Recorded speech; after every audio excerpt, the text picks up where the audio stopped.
Yeah, I'll give a brief intro to the program here, and then Alex will provide introductions, and then we can begin the discussion after that point. We have just some basic questions. Perfect. I have a brief presentation with some slides if that helps. Okay. With some images as well. Okay, let me try to introduce. Okay, let me just start here. Okay. All right, I think we're ready to begin. Hi, welcome to FRA's Roundtable Insight. This is Richard Bernoulli, CEO of Cedargold and their Cedar portfolio. Also, we have Alejandro Tagliavini. He's Senior Advisor to Cedargold. And today we have a very interesting discussion on fine art as an asset class. Before introducing our special guest, just to mention some context, especially in the current environment of what is happening in the world today, which we have as being very similar in history, throughout history, to when there were pandemics or big societal challenges. In many cases, that happened with an exodus from the cities to the countryside, which what we're seeing today, along with a significant interest in property, real property, farmland, away from the cities, also happening now. And usually also in history, we see the preservation and transmission of wealth through this real property, precious metals like gold and silver, of course, and also fine art.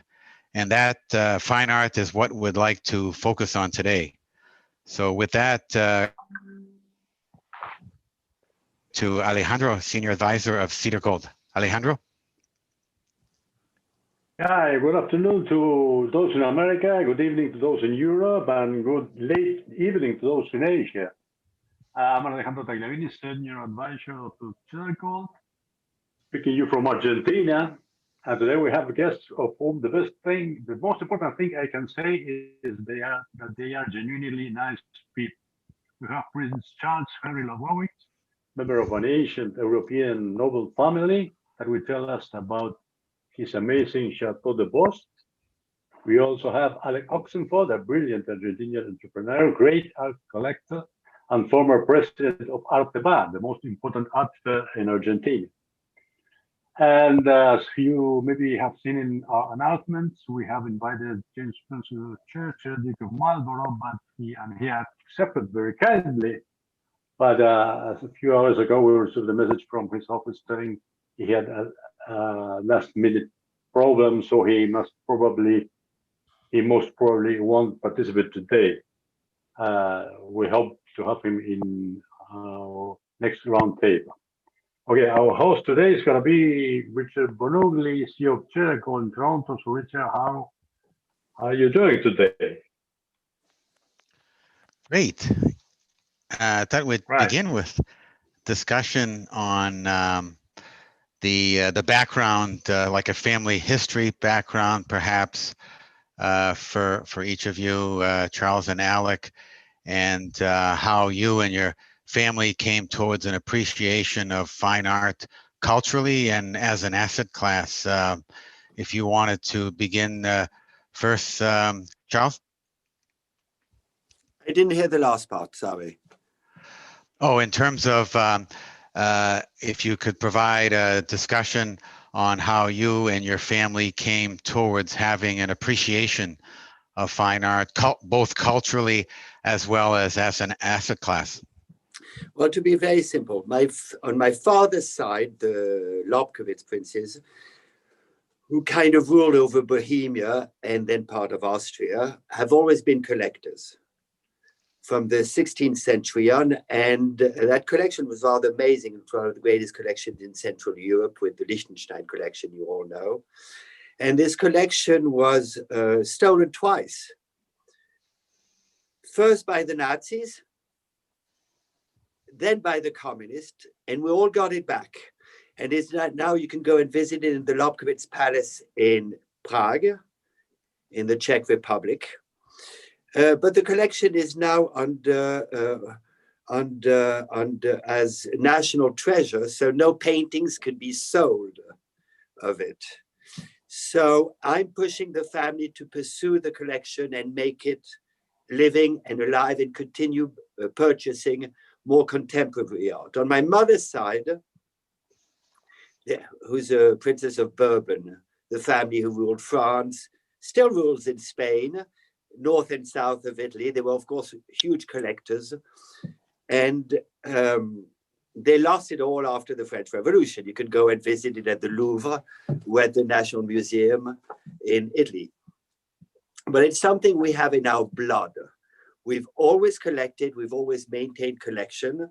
Some would call it today contemporary art. It was always contemporary art. So we've been going on and collecting. And especially as we have big houses, we have places to show. So about 7 years ago, because my uncle died, my two brothers died, I inherited 5 castles. Don't think it's good news. They were all in ruins. But I had a lot of empty walls. First of all, I had to create an association to rebuild the castles. I got all the villagers. They all came together. We were building up stones. I've got a castle from the 19th century, which is today the base of where all the Bourbon family meet. I've got a beautiful fortress of the 15th century, which is totally in ruins, and another castle of the 16th century, one of the 18th century, and another one of the 17th century. So basically, I have walls, and I have walls to show art. So it is true that I've been collecting, of course, historical paintings that are linked to the Bourbon family, as all the estates are in the Bourbonnais part of France, which is the central part of France. So there has to be a link, a relevance, of course. But as the family has always been collecting, I've been little by little purchasing contemporary art from friends, and I was involved in the art world. So I've collected, my first pieces were from young British artists, and I've been collecting pieces ever since. And as I organize artist residence every year, they all give me a piece. So regularly I show the pieces. So it's a big adventure. You're supposed to be asking me a question now. Very interesting, yes. And Right. Alec, as well, if you could provide a bit of background in your family history, how you and your family came towards an appreciation of fine art, both culturally and as an asset class.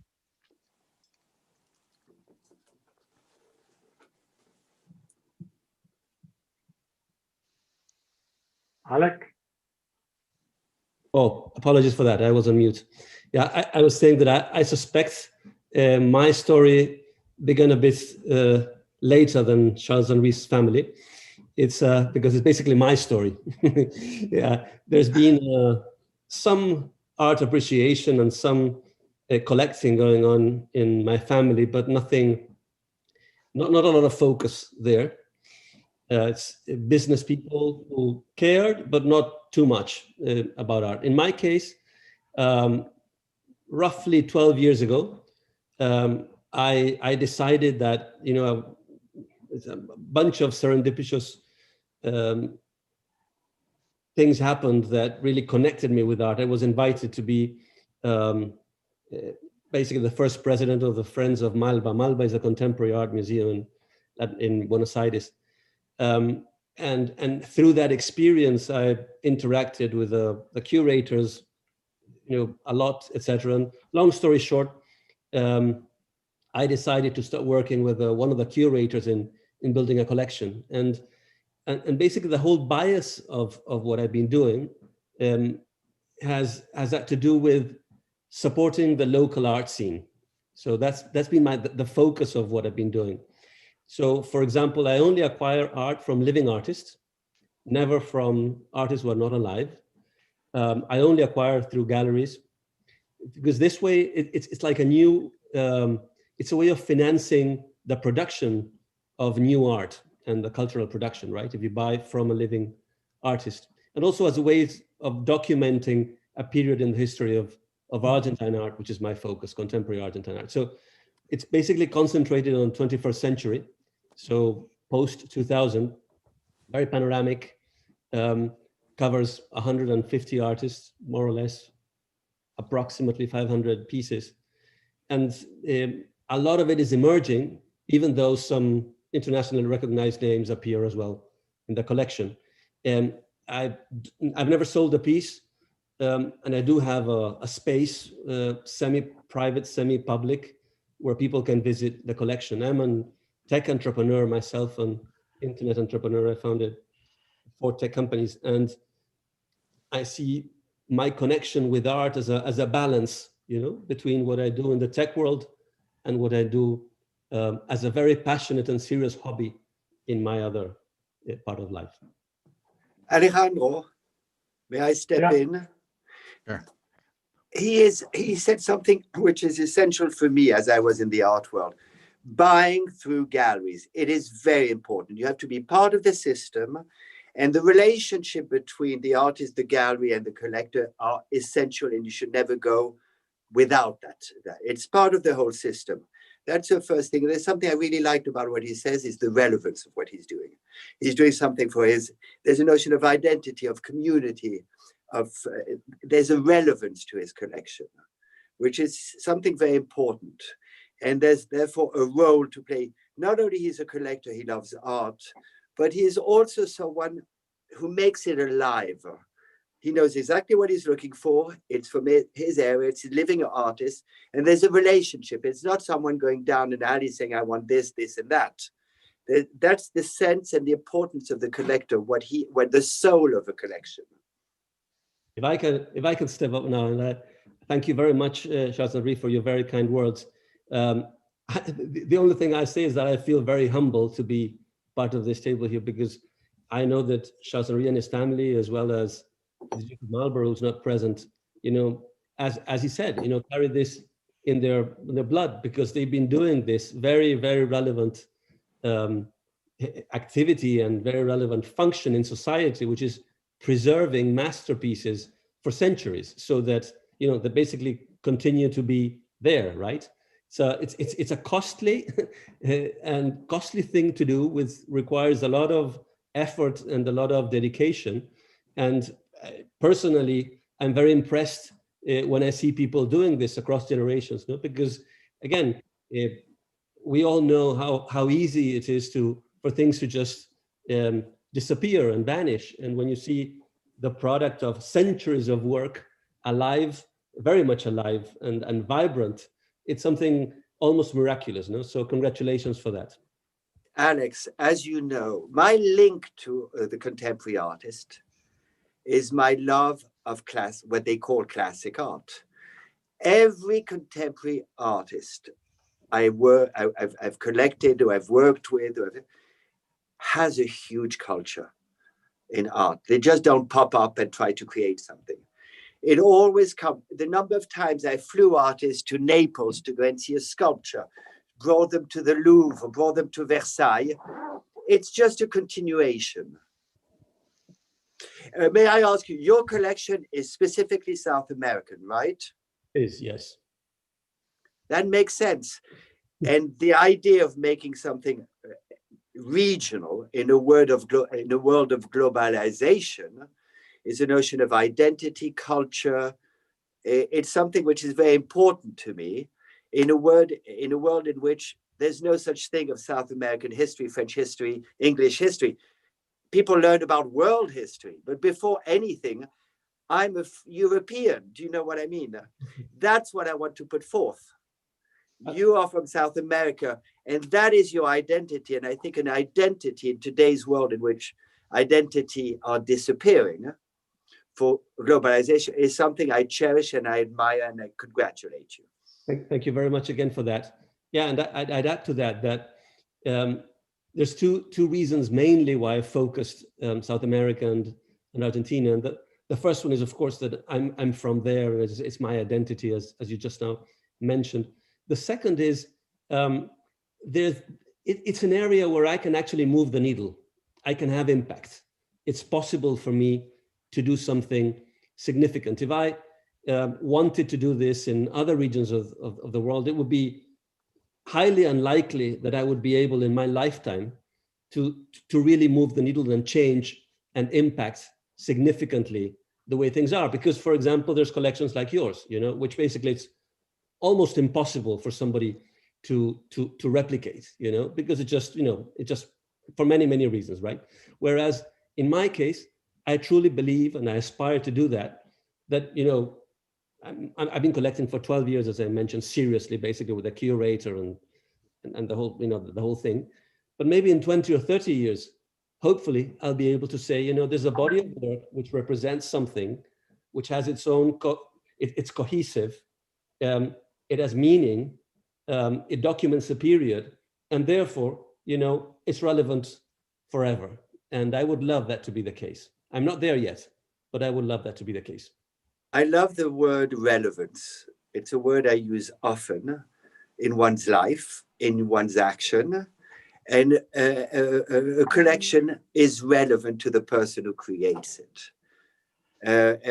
And we see more and more shows who were only in the past based on the name of an artist, a period, and everything. Now you see more and more shows around the world around a collector, because you really feel that soul of the collector and the coherence of his collection. Why did he collect like that? What is the message? What is he trying to say? So I love everything I'm hearing. No, please. Yes. Yeah, I'm receiving several messages through WhatsApp. One is from James Marlborough. He's apologizing because he's not going to be able to make it tonight. He apologizes to you both, Richard, and all of the audience. And I have a question for Alec from Yara Heredia from New York. She asks, I'd like to know if Alec feels the objective behind his art collection has changed throughout the years, if he thinks about collecting art as a dynamic process, as in the collection changing and amplifying its universe by the acquisition of every new piece. Mm-hmm. Is that clear? Yes. It's a nice question. I think the answer is kind of yes and no, meaning yes, in the sense that to some degree, each new piece makes the whole slightly different. And in that sense, there are changes. And for example, when I decided, you know, to build this very contemporary collection, at some point, I decided to start buying performances. Well, buying a performance, which is something very contemporary, you know, the latest curator at MoMA, the latest new curator at MoMA is the curator for performances. And it's a very, very complicated thing to collect, of course, because you of course, you don't buy the artist and the performance, you buy, I would say, kind of the intellectual property around the performance and the, you know, the right to reproduce it. Sometimes a support like a film or a video or a picture or clothes or something. So when I started collecting performances, for example, well, yeah, there was a tension between the performances and the previous works, and I would say the whole collection kind of adjusted to that. On the other hand, it continues to be a reflection of my time, and that hasn't changed, and I hope that doesn't change ever, right? But I would love to hear Charles-Henri's views on this question, if that's okay. What was the question? I just wanted to say something about the performance. It's always been. When we supported Beethoven, Mozart, or Haydn, there was no recording. So what did we pay for? A performance. So there's nothing new in that notion of performance. Okay, we own the possibility of performing it a couple times throughout a few years. But the idea of buying a performance is not that contemporary, but it is essential. L'instant, le moment, being part of something. I love the intellectual approach, and that is the true. It's also part of being a collector. It's not just having a statue or a painting in front of you. Now, what was the full question? The full question, let me go back to it. Sorry, you don't remember it I have either. so many questions here. I have to go back. I'd like to know, Yara Heredia from New York, she asks, I'd like to know if he feels the objective behind his art collection has changed throughout the years, if he thinks about collecting art as a dynamic process, as in the collection changing and amplifying its universe by the acquisition of every new piece. Of course, for me, it's a big question. Yes. I go forward on every piece. It makes me think. It makes me progress. It brings me to different directions. So the answer would be yes, as it wasn't asked to me, but yes. Okay, I have another question for Alec also. Rafael Steinhauser from Sao Paulo, Brazil. The question is, what does art and technology, artists and tech entrepreneurs have in common? That's a very good friend of mine and partner, Rafael. Yeah, a lot. Contemporary art and technology have a lot of connection. I think both focus on the essence of our time. It's the cutting edge, right? But it doesn't stop there. What I've seen is that very often technologists have a very fine, very refined feeling for art. For example, I work with technologists, and I'd say 1/3 to 40% of engineers also play an instrument, for example, and are very, because music is very logical and very mathematical, particularly the better music. And coding is also very mathematical and logical. And this is my own conclusion about the situation. But empirically, what I've seen is that there's a big overlap between appreciation of music and technology. And also the way artists and technologists, engineers look, if you put in a living room 20 or 30 contemporary artists and 20 or 30 engineers, they look very similar, and that's been my finding. They have behaviors which are similar. They're somewhat off. Of course, you can never generalize, but I've seen this many times. People who are sometimes socially a bit awkward, the way of thinking and the sense of humor, their approach is very different to most people. I've seen very, very often these connections. So yeah, there's a strong connection, I believe, between particularly engineers, technology engineers, and contemporary art and artists. It's a fascinating connection there. Very interesting. And another question we have on the in terms of like looking at it as an asset class, like what is the documentation involved in the acquisition, the trading, and the transference of fine art? Is it tied to a type of documentation process? If you can discuss that, how that happens. Charles? I'd prefer Alex because he's more of a collector. But sure. When it yeah. Actually for contemporary art, yes, that's why it's very good to work with galleries. You have everything. You have the research, you have everything. And some artists there's a few artists who refuse to sign their paintings. I always have a picture taken with them and their painting to make sure. But that's more of a question for Alex. And for classical art, the process is much more complicated. It takes much more time. For example, we had an El Greco we were interested in. El Greco, something that was recognized as an El Greco 20 years ago, if it's not stamped by the specialist of El Greco at the Prado Museum in Madrid is not an El Greco. So the process for classical art can be a nightmare. But it's more of a question Alex would answer. Thanks a lot, Charles-Henri. Yeah, as Charles said, I think if you work with galleries, the system is the whole process is easier.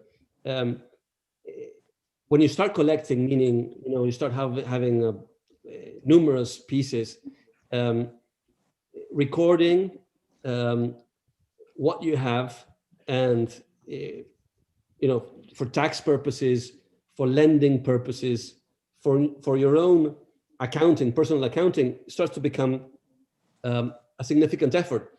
In my case, there's accountants working, there's managers of the collections, curators, myself, and of course the galleries helping. It is an extremely relevant part of doing this in a serious way, and I believe that's the way definitely it should be done.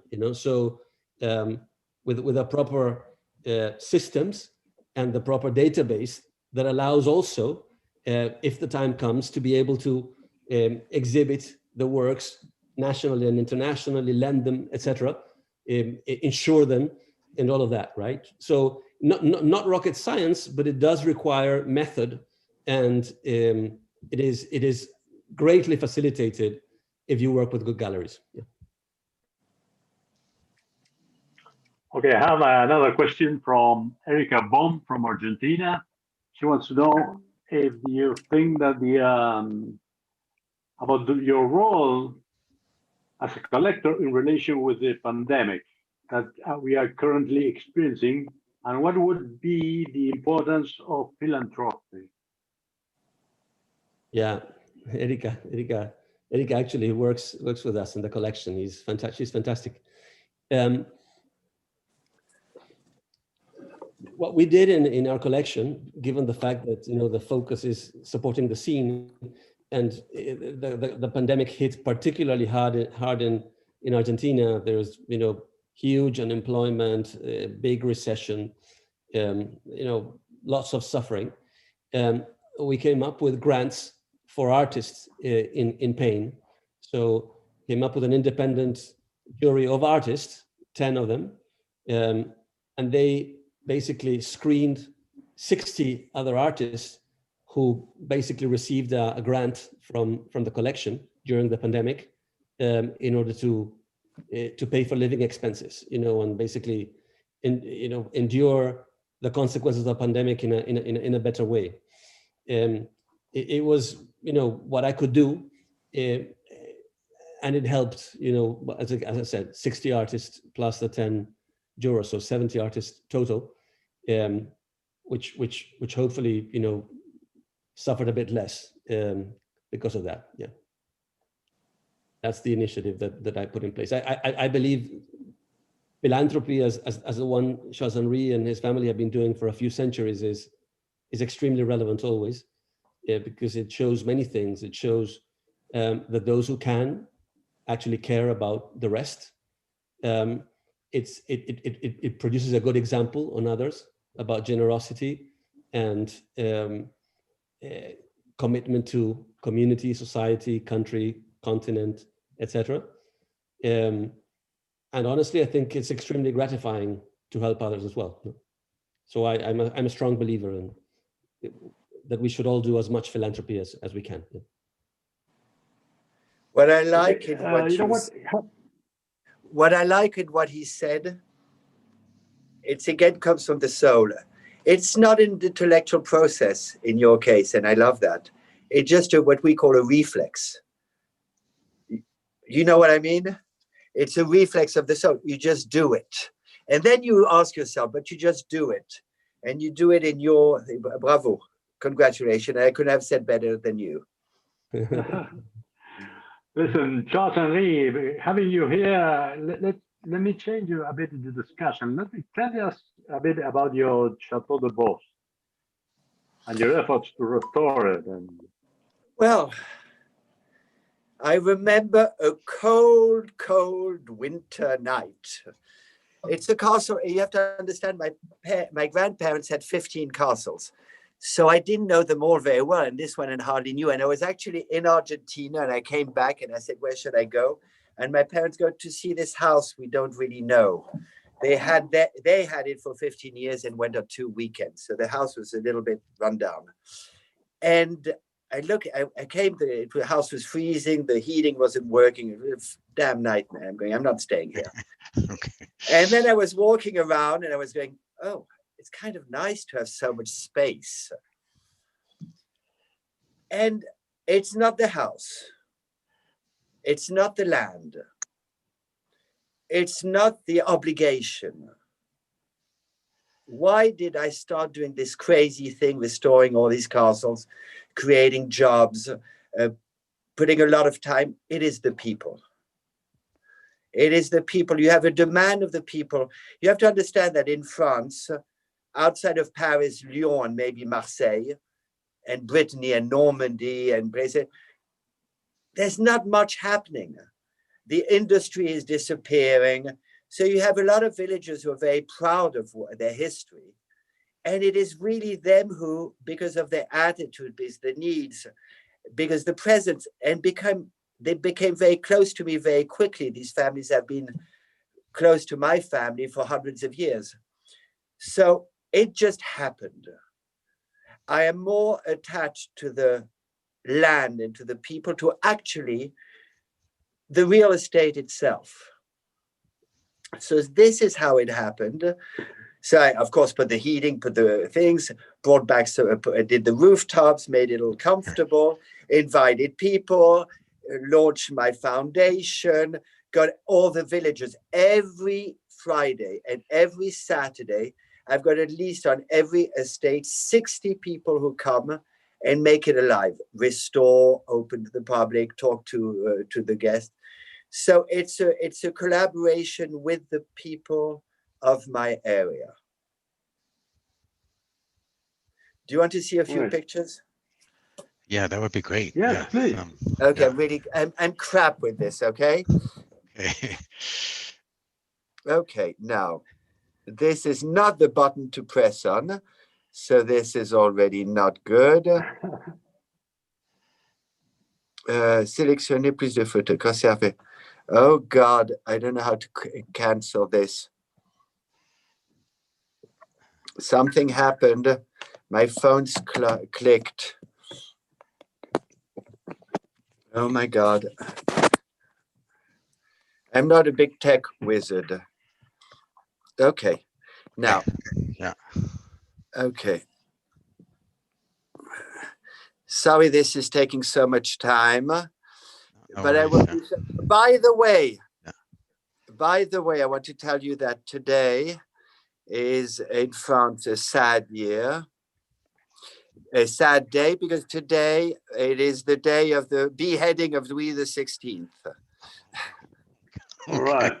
Wow. Okay. So I saw your pictures in the text today. So this is to give me time with these damn photos. I had everything was prepared, and everything is now gone weird. But actually, all these things have an effect for the very simple reason. Okay, now I think this is going to work. Okay, up. Can I go to the next one? Yeah. This is where I live in France, central France, the Bourbonnais. Okay. The Bourbonnais is a very interesting area because it's called Bourbonnais because the word comes from the Bourbons, and the Bourbons started in this place on my estate 1,100 years ago, and we still have it today. Now, you are all going to hate me because I just cannot. I've got to do this. I'm going to do this again, and then we're going to. Sure. Écran. Okay, now I think I got it right. Lancer la diffusion. 1, 3, 2, 1. Okay, this is going to work well.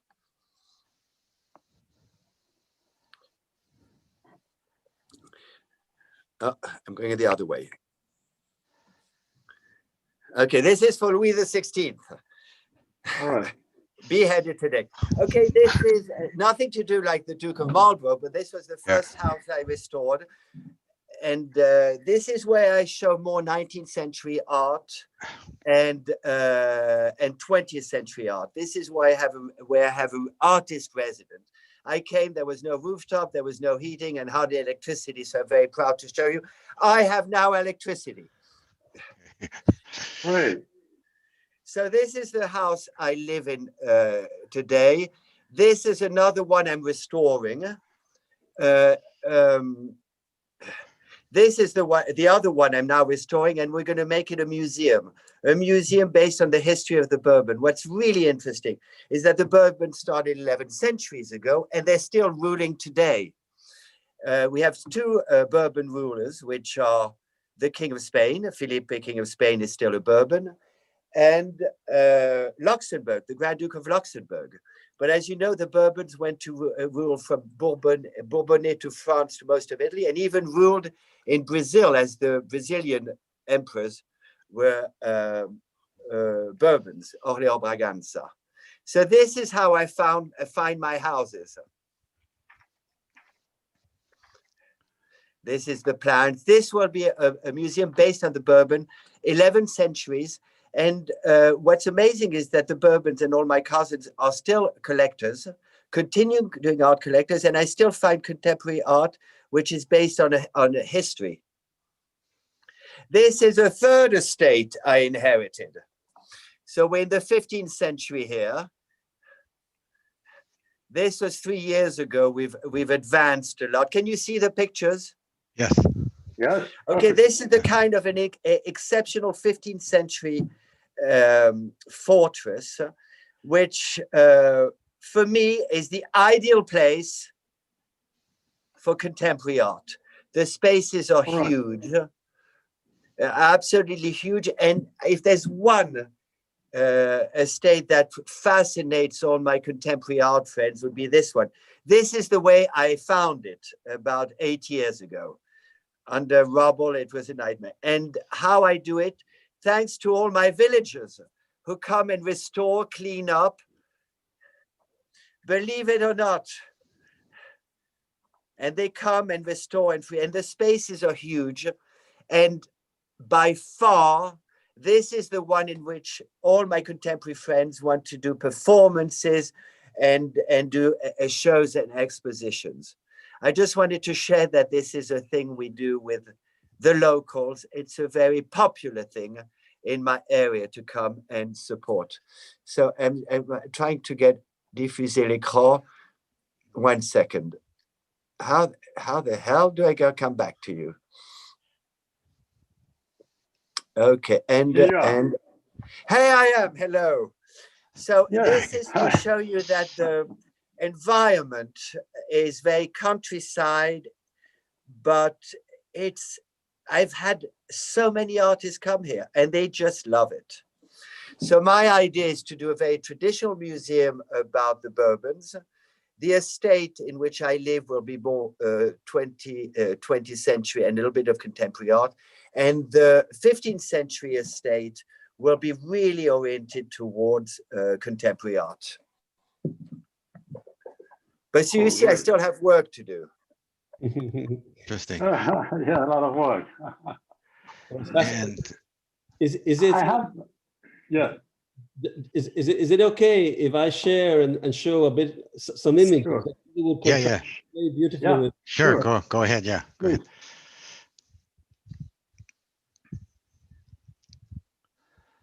Okay, so just give me 1 second. I think here we are. Sorry, I'll start from the. Okay, so these are some images of the kind of contemporary art that I collect. This is a piece from Eduardo Navarro that here is exhibited at. It's an installation, which is you see on that wall at Malva in Buenos Aires. It's 800 plus titles of movies and books that the artists believe should exist. Understand? They don't exist, but it's titles of movies and books that he thinks should exist, and they're fascinating. Wow, very, very, very interesting concepts. when you go to the next one, this one also from Eduardo Navarro, that's a picture in the Biennale in Sao Paulo. It's a very big piece. It comes actually with a palm tree that you see over there.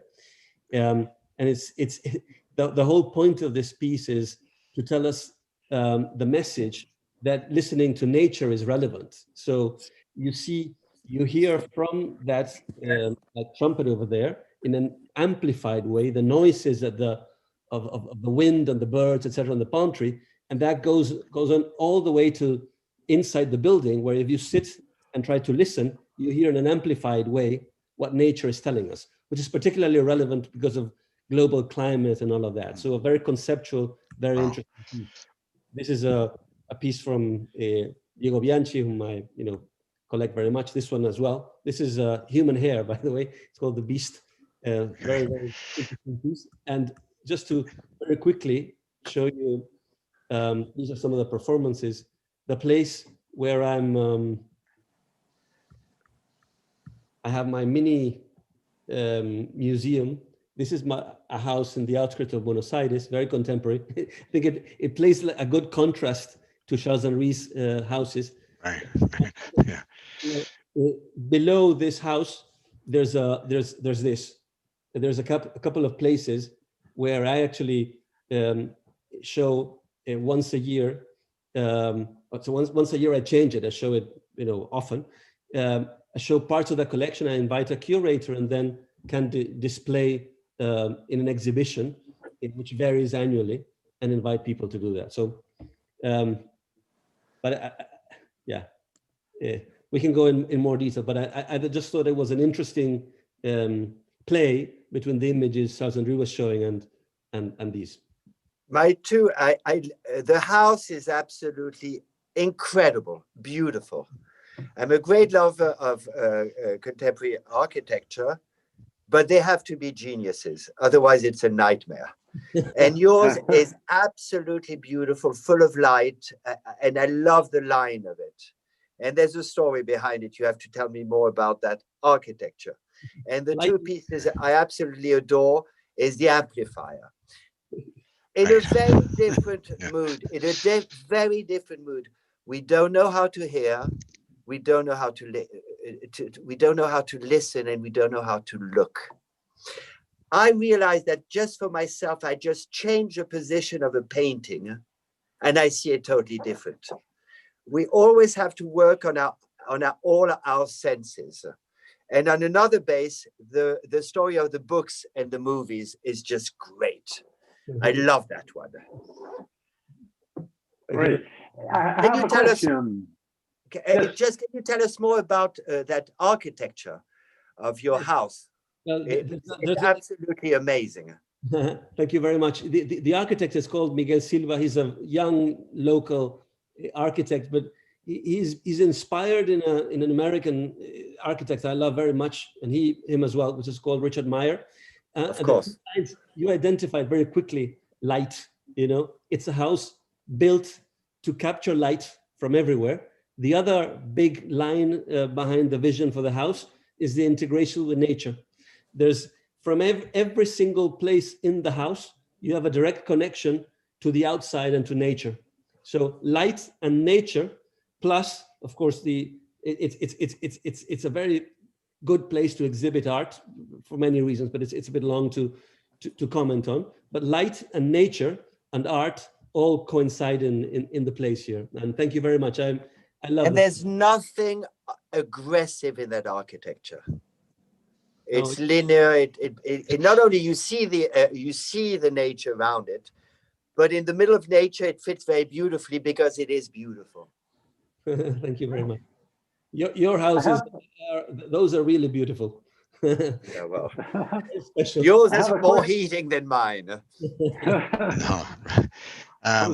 I was wondering. I have a question from Fariao in the United States. He wants to know if foreign visitors that go to Argentina could visit your collection, Alex.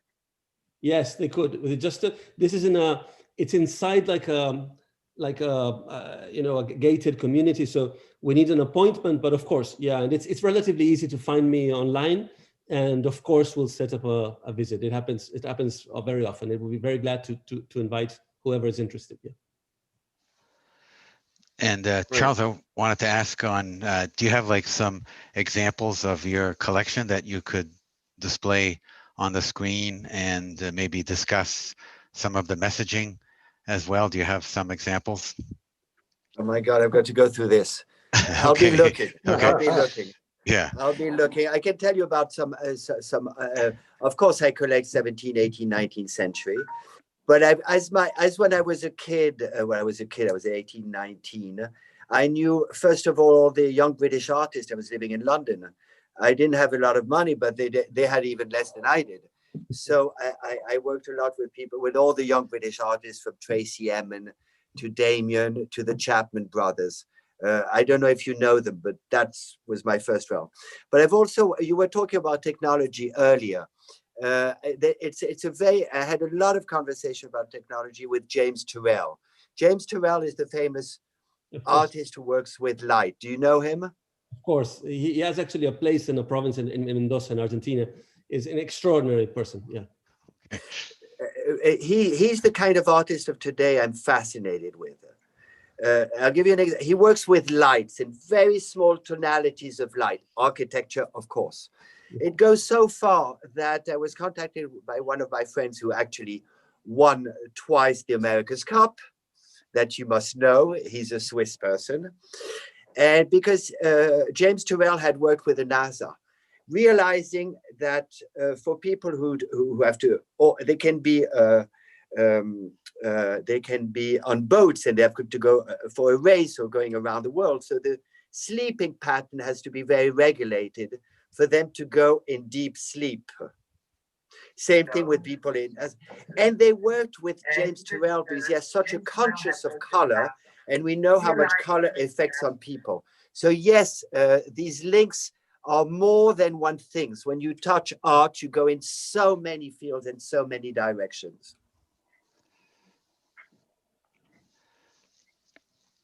Interesting. And yeah. I have another question here. I would like to know, says Micah Dietrich from Argentina, I would like to know if I like having a collection of Argentinian artists, all Argentinian artists could get more exposure worldwide. Yes, that's a very important question in living in Argentina. You know that the world is how the world is, and a lot happens outside of Argentina, actually, you know, and it's maybe easier to participate in that global conversation if you're closer to, you know, some places like New York or London or Paris, etc. So I tend to believe that participating in the conversation is very relevant, and therefore I do multiple things to help artists participate in that conversation. For example, I have a grant which I give to 15 artists every year, and twice more, between 7 and 8 twice a year, so 15 total on average. And an independent jury screens and selects them, and then we pay for international travel for exhibitions, residencies, trainings, whatever it is. And that, for you know, it can make a big difference, because many artists that have something to say and something to show basically just cannot do it because they lack the means to visit internationally, right? So that's one thing I do. The other thing is I'm a member of the Latin American and Caribbean Fund, which is led by Patti Cisneros in the Museum of Modern Art in New York and MoMA, and through that involvement, I also try to you know, turn the light on to art in my region, and educate and help others understand it, and hopefully help some of these artists to participate in that conversation that happens in places like MoMA, which is, you know, an extremely relevant player in contemporary art globally. Yeah. All right. I have another question here. I'm looking for it. How you, Alec, imagine yourself finishing your collection? Says Simba from Brazil. Never finishes. I Never hope finishes, right? You're right. to follow Jean-Marie's example and not finish it. His ancestors started, in the 10th century or 15th century, and for multiple centuries, they've continued, and he continues with their legacy. So hopefully, this is a beginning, but not an ending. And I don't know what will happen, but I really hope that this is the beginning. I never see this as a process with an ending, a beginning and an end. It's more a journey that I've started, and hopefully others will follow me. Well, you, Charles Henry, know a lot about it, huh? After so many centuries of your family with collecting art and your. Yes, but history can be such changes. I think in today's world, in olden times it was easy. There wasn't that much taxes. Transmission was easy. You had one eldest son. He got their castle. He got the collection. Everything was easy. You tried to the girls to go and marry someone with money, so there wouldn't be a problem, and the other brothers would go to church or to the army. But Okay. today transmission is also something very important. Some people transmit it to foundations, but that's also very difficult because you have to have the right people, or to your children. It depends. It depends. It is a worry for me what's going to be after me. And I'm very strongly thinking of putting everything in a structured foundation, which I'll have, of course, members of the family. But I want rules, very strict rules, that everything I've done has a future with the same mind and the same purpose I'm doing it with.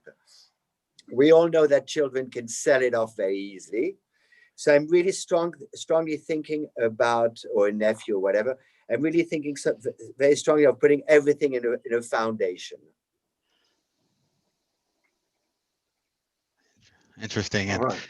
what about do you have like websites where people can view the collections virtually and maybe information on how to view it? Hopefully in the future, like physically on site, but yeah, virtually online. Are we talking to me or to Yeah, great Argentina? both. Yeah, go ahead, Okay, Charles. let's go back to Argentina, then I'll pick up. Okay, Alec. All right. Thank you, Jean-Marie. Yeah, in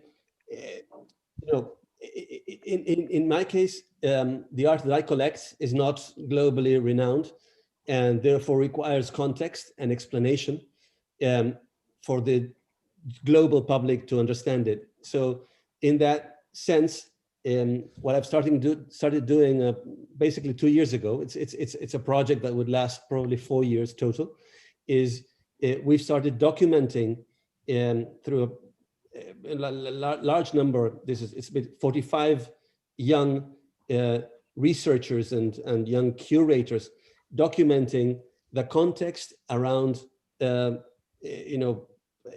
bunch of pieces in the collection, maybe 40 or 50 of them to start, and I've developed essays providing this context, and also essays about each piece and about the artist with a deep interaction with the artist in the process. As a result of this, in roughly 2 years from now, we are more or less 50% into the project. We'll have a couple of books that will probably be online. Books is not the best way, it's the living document, but some kind of publication that will also have it'll be in English and Spanish, and it'll be online as well as have a physical support, so that whoever wants to understand and is curious today or in the future can do so effectively. Okay. Well, I'm very humbled in front of such a great collector. What I do, they're not online. I don't want them online. I want a private relationship with people. But what I'm doing is I'm putting online a painting, and then someone's a painting, sculpture, piece, something, and someone talks about it, putting it in context and talking about it. But I want it. I am not a museum. I want something very adapted to what it is and how it is. So I'm doing more objects, one piece and a story. And that's more what I'll be putting online than showing everything like if it was a museum. Interesting. Right. Anything else? You have other questions, Alejandro, that have come in, or? No. I have Let me a check question out. Yeah, for Charles-Henri. Can I do that? Yes. sure. Yeah. Charles-Henri, how do you, besides thinking about this structure, etc., why do you think your family has been able to maintain such a relevant legacy all the way until today? I mean, what was it that differentiated? Because so much has been lost, and there's, if you think of it, not that many examples of, there's a handful probably, of families that have really managed to maintain a cohesive group of a relevant collection across centuries, right? And it seems Yes. like you're First, what happened? You know, what did they do? okay. First of all, every country is very different. In England, you had something called the National Trust that allowed to maintain a house and a full collection. That's one thing. In France, I was talking about Louis XVI. We had a French Revolution, so things have become much more. I would say that in France, there's no house that has still maintained it. That's why I'd love to talk to the Duke of Marlborough. Houses have been emptied because of the French Revolution and things. There's two things. On the Bourbon side, everything, most of the collection you find in the Museum of the Louvre, very simple. But on the Lobkowitz side, my father's family, it's just history, very simple. We had the palaces, we had the collections, like other people did, like the Liechtenstein and everything. And it was taken off by first the Nazis and then the communists, and we got it back. It's just a question of history. We were lucky, basically. We were lucky. In countries like Austria and Germany, there's a law that allows the eldest son to inherit it and to keep it. While in France, we have to disperse because of law and inheritance laws. So every collection is very different. In my case, the collection isn't there anymore for a lot of it. We've maintained quite a few things. It's just luck because I love it. Very simple. And for the palace, it's just, in a certain way, it's history. But also, I'm not sure that if it wasn't a national treasure, part of the paintings would not disappear. So every collection is very different. You live in a much more, I would say, free world about these things. Do you understand? We have a heavy history in the past. So we're doing for the best we can. So, and some people, that's why I was talking about transmission. You have to be very careful about how to transfer to the next generation and to the future. And I think for it to be maintained, you have to, at every generation, you have to think of that very clearly for the next generation. I hope I answered the question. I'm not sure. Yeah. Yeah, I guess so. Very much. That was great. I'm coming to Argentina to visit. Yeah, you should come. An honor and a pleasure. Yes. Yeah, you got to come skiing. But only if I can come to France and some of the other places I saw in the pictures. Oh yeah, Right. You are always welcome. My house is actually very open to people. You have to understand that these castles and these houses before the revolution were open to everybody. Versailles, people could walk in, walk out. It's not at all like today. You know, you have to pay your entrance and there's rules. These houses are made to have people. And I love the idea that actually what you're saying about your collection in your house, you actually want to have people who have something to share with you somewhere. It's not about, I want to show my collection. You want people who are interested and you want to, art is also about sharing, and that you have. You want people who want to come and see, and not just to see Mr. Collector in Argentina. They want to see, to understand, and to share. And as you know, you learn a lot from people who come and visit your collection. Yes. All right. Well, we are out of time right now. So we have to give an end to this, unfortunately. Anything else you would like to add? Charles, Henry, Alec? We also, Yeah, we maybe always just had, a last final Yep. question on your thoughts of like your hope and vision of your legacy for the future. What are your thoughts there for your hope and vision of your legacy? Alec, did you want to go first? Or?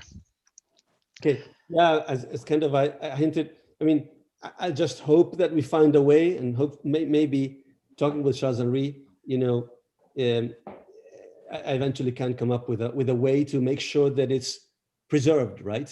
So that, you know, multiple generations down the line, people can still enjoy and understand and appreciate a moment in history, which I think is a very interesting one and fun. I don't have yet a specific solution to that problem, but it is in my to-do list, and I hope to find it before I'm, you know, out of the journey, whatever, in 30 or 40 years, hopefully. So, yeah, it's up there, but I don't have a right answer. Okay. Okay. you were asking me a question earlier, and this will be linked to what he just said. He didn't speak about himself. Sure. Not one moment.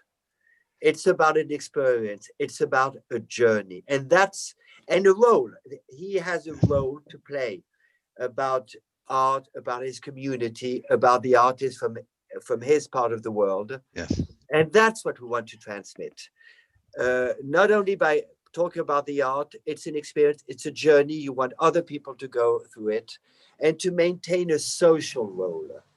And that's where his collection is going to survive and pursue what he's been doing. It's not about one person. He doesn't want a statue in the middle of his courtyard with him. I don't want one for certain. And that's why collections will pursue. It's an experience, it's a journey, it's sharing, and from generation to generation. Congratulations. Congratulations to you. A very, very fun moment, and I learned a lot, and a big pleasure and honor to have this conversation with I've already met you somewhere, but I don't know where. you. Okay. Okay, Great. Thank you, everybody. very much. Yeah. Thank you so much, everybody. Again, I want to point out the message I was just received from the James Duke of Marlborough, apologizing to all of us, all of you, for not making it today, but he promises to make it some other day. So he's willing to make it some other day. Okay. So thank you guys very, very much. It's been very, very interesting. And Richard? Yep. Thank you so much. Yeah, great message. Very meaningful work and as an investment class and what we make of it and the legacy for the future. Thank you so much, Thank you very much. gentlemen. Yeah, thank you. The world is Charles and Alec. beautiful. We speak Yes. to the whole world Yes. there. From Right. Iran to everywhere. This is great. Goodbye, everybody. Thank you very much. Take Bye-bye, care, yeah. everybody. Thank you so much. Bye-bye. Yeah. Ciao. Bye.